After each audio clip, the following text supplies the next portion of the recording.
We've been on a long journey together, and now is the time to count the fruits and be ready for the next whatever. So let's take a few deep breaths.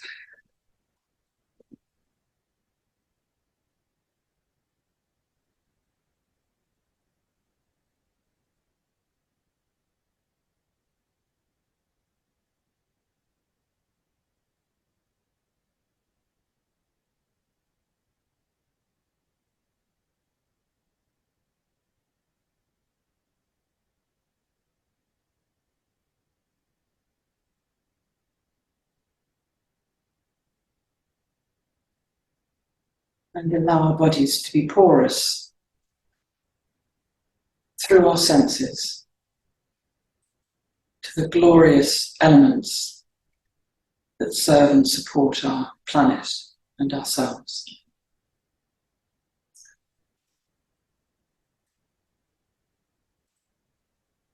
One atmosphere, the wind, the air we all breathe, upon which we depend.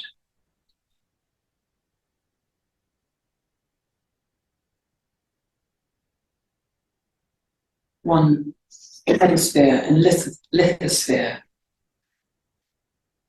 which roots us and grounds us and gives us food.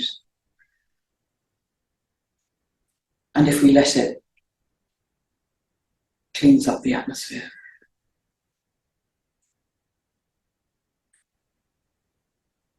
One hydrosphere, all the water of the earth, an extraordinary network, like the veins in our bodies, through which the water runs below and above the earth, which, if we leave it alone, cleanse the earth, cleanse us, give us the water we need to live.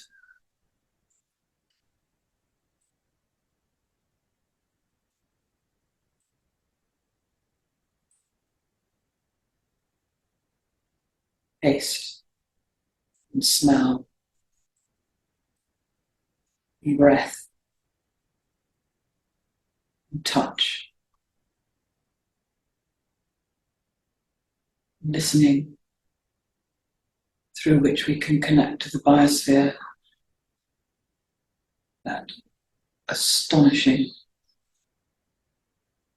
glorious, utterly diverse dance of all creatures.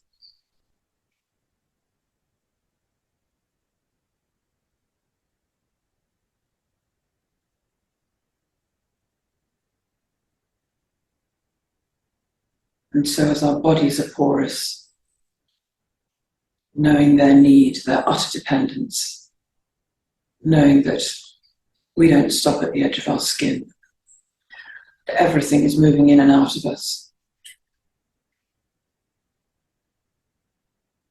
so we can let our minds be the same. This is a safe place. We can relax our guard. Our minds can be open, receptive, porous. We need hang on to nothing. No knowledge, just reception and passing on. Flow.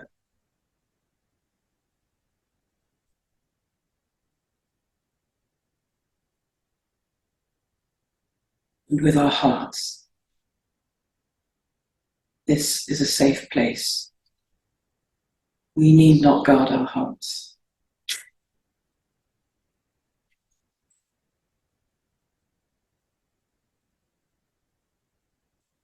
Let them be open to receive the enormous love.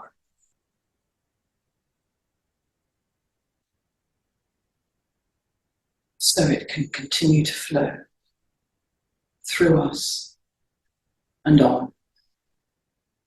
Receive it so it can continue to flow through us and on.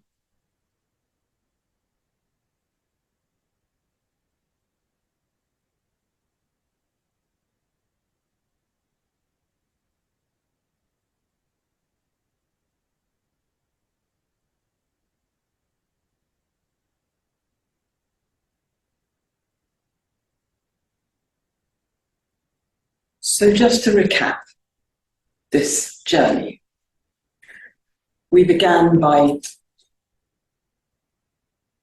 considering wounds, taught by Julian, considering our wounds.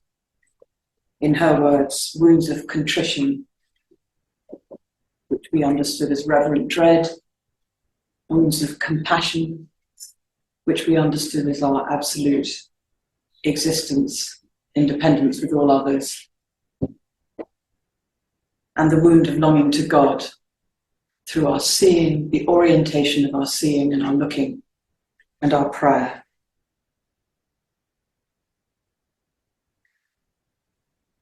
We worked, taught by Julian, on walking towards our pain, to lessen our fear of the unknown, to practice letting go of our fear of the unknown.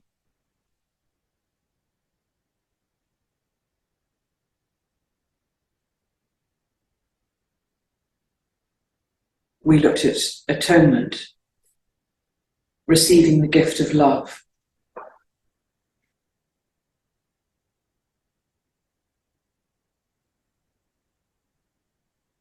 We looked at the fall and God's hunger for the fruits of our careful, not hurried tending of the earth.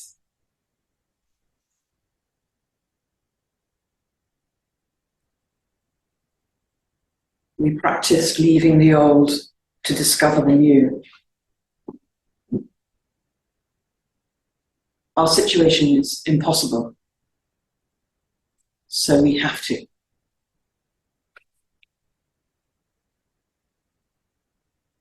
And then in the final session, perhaps we really felt how impossible our situation is. That was a gritty session. The ecological crisis, what it is, how we can be taught by Julian to respond.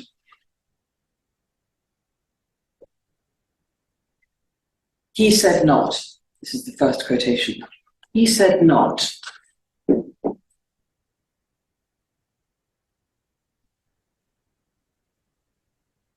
he said not, thou shalt not be tempested.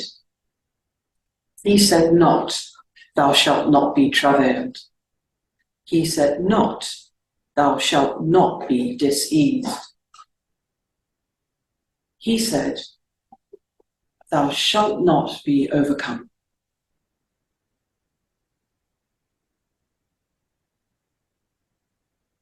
And I just wanted to read you.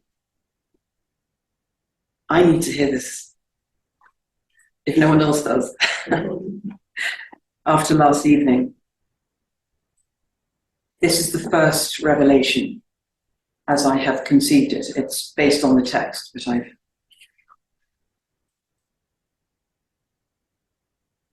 deepened the feeling of it, let's say.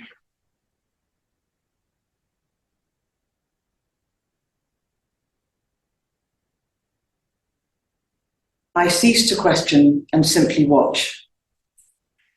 And now, in the light shed by the cross, I see a young woman barely out of childhood.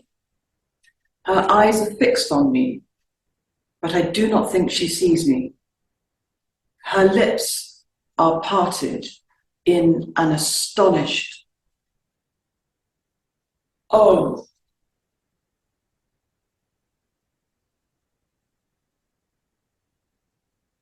In her eyes, I see intense concentration and fear. Or is it all? I understand in my heart that this is Mary as she was when she conceived. And she is, even now, receiving God into her body.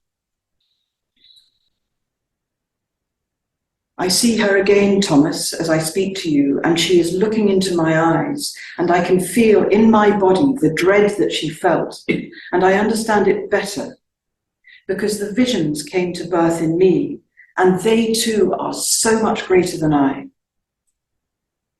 In her conceiving of God, Mary was a poor creature of no consequence, as am I.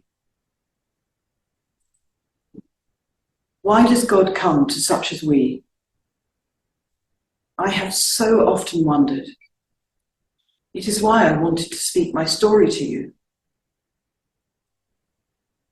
Is it because we know we are nothing? Out of nothing, something is coming to birth. Seeing Mary receive the creator of the universe into her own body breaks open my own being to receive what is to come, not just to witness, but to receive into the heart of me all its strangeness and size.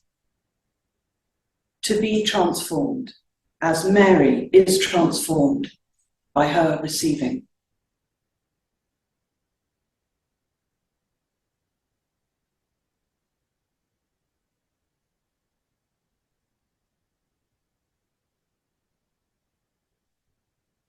So now, what I'd love is, if I think we have time, if perhaps everybody could say something.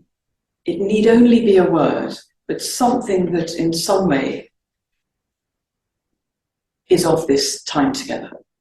So Julian has this long text. It's 86 chapters of describing and musing upon and redescribing and musing upon and musing upon and musing upon her visions, as if they're a bottomless well from which she keeps drawing for us.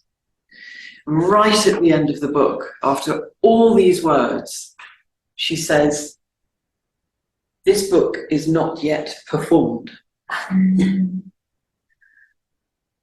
As if there is so much more. So much more. But also that the more, so this is the end of her offering, the more is by our performance of it. Not just our knowing the words and quoting the words, but our performance of it. And it is without end, that performance.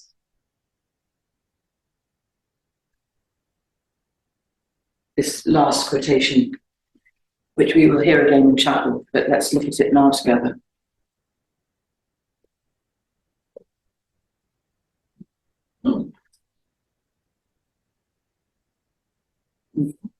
And from that time that the revelations were showed, I desired oftentimes to wit, to know what was our Lord's meaning. And 15 years after and more, I was answered in ghostly understanding, saying this: "Wouldst thou wit thy Lord's meaning in this thing? Wit it well. Love was his meaning. Who showed it thee? Love. What showed he thee? Love. Wherefore showed it he? For love. Hold thee therein, and thou shalt wit and know more in the same, but thou shalt never know nor wit therein other thing without end."